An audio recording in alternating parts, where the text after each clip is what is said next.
ಮಹಾಕುಂಭಮೇಳ ಶುರುವಾಗ್ತಾ ಇದೆ. ಮಹಾಕುಂಭಮೇಳ ಶುರುವಾಗಕ್ಕಿಂತ ಮುಂಚೆ ಇದರ ಹಿಂದಿನ ಕತೆ ಏನು ಅನ್ನೋದನ್ನ ತಿಳ್ಕೊಳ್ಳೋಣ.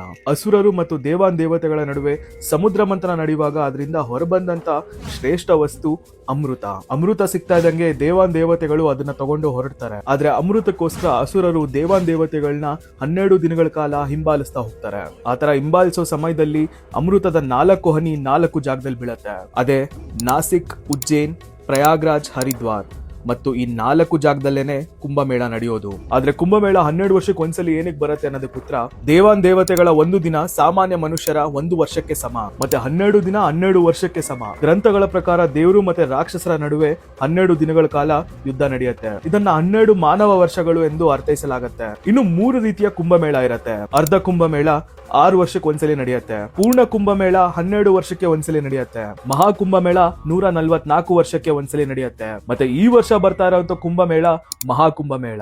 ಹರ ಹರ ಮಹಾದೇವ್.